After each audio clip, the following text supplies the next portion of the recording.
sur un câble invisible. On jongle avec des bulles, on défie l'impossible. Dans une main à colombe. All right, what's up guys, I'm KBHD here, and this is it. This is our first look, an actual hands-on with the new Samsung Galaxy Fold. So ever since it was unveiled a couple weeks ago, I've been just sort of fascinated by this phone. Like, Samsung never let anyone touch it. They never showed it to anyone. They only had very specific demo footage for a while. It kind of felt like a myth.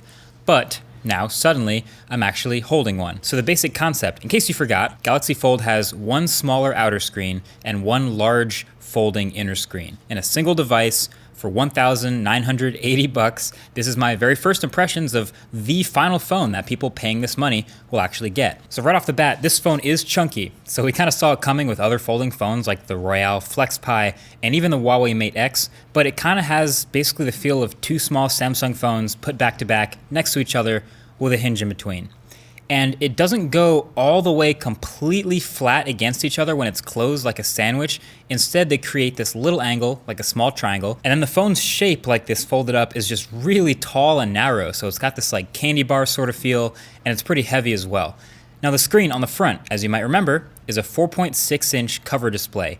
Very tall.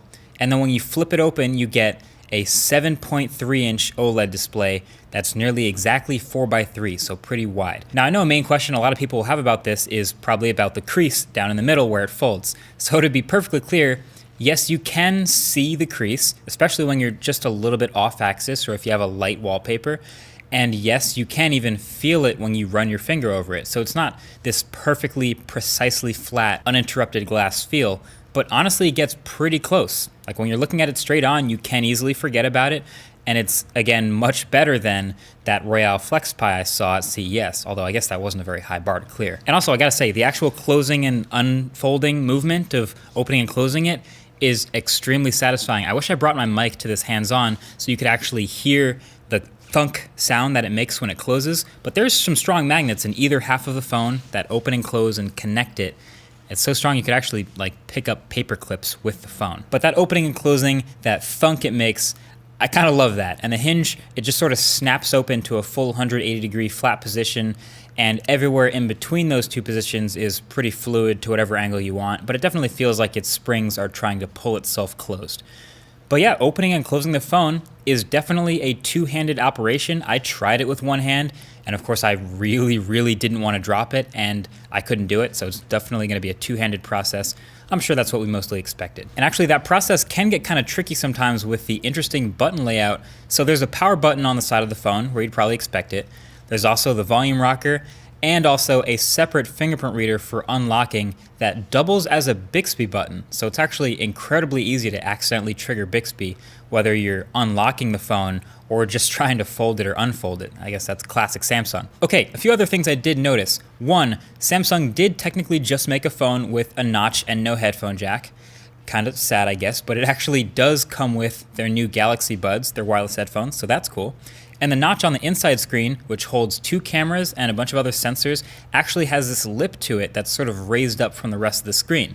But the notification pull down actually doesn't work from that side when you're unfolded anyway, so I guess it's not a big deal that the lip is there, but you definitely still get it cutting into things like videos and games or really anything that's full screen. And then speaking of cameras, this phone actually has 6 total camera sensors. So there's the 10 megapixel selfie camera on the front when it's closed. Then you open it up and you get that notch, which has an identical 10 megapixel selfie camera with an additional depth sensor like the Galaxy S10 Plus. And then on the back, yes, in a camera bump on this already pretty thick phone, you have the standard, the ultra wide, and the telephoto cameras, just like the Galaxy S10 had. So you'll never be at a shortage of cameras and lenses here. And you can see, just looking at the phone, Samsung had to do a lot of creative things just to get the Fold to work like a normal phone. There's some special adhesive in the display, and of course the folding plastic that actually folds on the front. They also split the battery into 2 parts, one in each half of the phone, and it's all connected through this very special hinge design, but they still did manage to get high-end specs in there. You got your Snapdragon 855, 12 gigs of RAM, your 512 gigs of storage, not expandable, and then you have your stereo speakers, you still have reverse wireless charging, and the combined battery is huge. It's 4,380 milliamp hours. So it's really equipped to actually work and get work done. Now there are 2 main features to take advantage of the fact that it folds. Continuity and multi-window. So the continuity is interesting, but it does make sense. So you do have totally separate wallpaper and home screen layouts on both the front and the back screens. They're independent of each other, but with supported apps, which are mostly Samsung and Google apps right now, you can open them on the small screen, then unfold the phone, and they will continue where you left off on the big screen. And it actually works pretty quickly and surprisingly well, much faster than that one time on stage that we first saw the demo. So I opened the Play Store, scrolled down a little bit, then unfolded the phone, and the Play Store was open and even scrolled down a bit where I left off. That is dope. Another good application for it was Google Maps, which we've seen the demos of on stage, but I tried it. I opened up Google Maps, and I clicked on this business listing, and then when I unfolded the phone, that listing was open where I left off, just much bigger. So I gotta play with this more. I think it also works with YouTube videos and some other apps. I'm gonna test that a lot. That should be really interesting. But that other feature I mentioned is multi-window.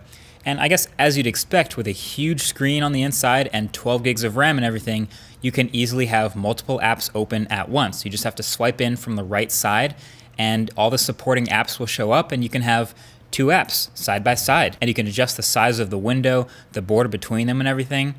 And that's about as far as I would typically go, but you can keep opening and keep bringing in apps and adding floating windows and even more, up to a total of 8 apps open at once. And you can have most of them in these sort of floating multi-windows. Now, I don't know what kind of person's doing that much multitasking on a little 7-inch screen. That person probably needs a full-size tablet anyway, but it's cool that they'll let you go crazy and won't limit you up till 8 apps. So overall, I'm coming away from that initial hands-on pretty impressed. Like, it's always scary when a company announces something, but then doesn't let you touch it, and they don't want you to like ever use it until it's about to come out. So I was a bit nervous about actually being a complete finished feeling product, but it does feel pretty good. Now, if I nitpick even a little bit, of course I'm gonna find all sorts of stuff that's not ideal. You know, the outside screen being the main one, it's so small and has so much bezel. And hearing 4.6 inches doesn't sound that small, but I found it actually even difficult to type on with the keyboard open on the small screen. And then there's the notch stuff being a little bit weird, and the slightly incomplete, not quite fold is kind of weird. The price is super high. You know, there's all that stuff. But you know what? At the end of the day, even if you never use the screen on the front, you still get a big screen that folds in half and fits in your pocket. That's the part that feels like the future. And the big screen is, of course, a better camera viewfinder, a better web browser, a better video watching experience. And all of that is super cool. It's a step in the right direction. And this is definitely gonna be one of those phones people actually wanna get in the stores and play with and open, close, and see for themselves if they're into it. But there will also be much more video coverage coming, including a full review on this channel. So if you want to be subscribed so you'll be the first to see that, definitely do that below. Also, this is the last day to get in on this merch drop. So if you want any of the new stuff, it'll be, I think, open till the end of today. So within a couple hours of this video dropping, make sure you get in on the merch as well. But that's pretty much it. That's my first impressions of the Galaxy Fold. Definitely let me know in the comments what other stuff you want to know about it, because if you haven't already noticed, that box right there, that's a Galaxy Fold. And I'm gonna be getting into it for the full review, and of course more coverage to come. So let me know what you guys wanna see, but until then, what do you think? Would you get a Galaxy Fold for your full-time phone? Thanks for watching. Catch you guys in the next one. Peace.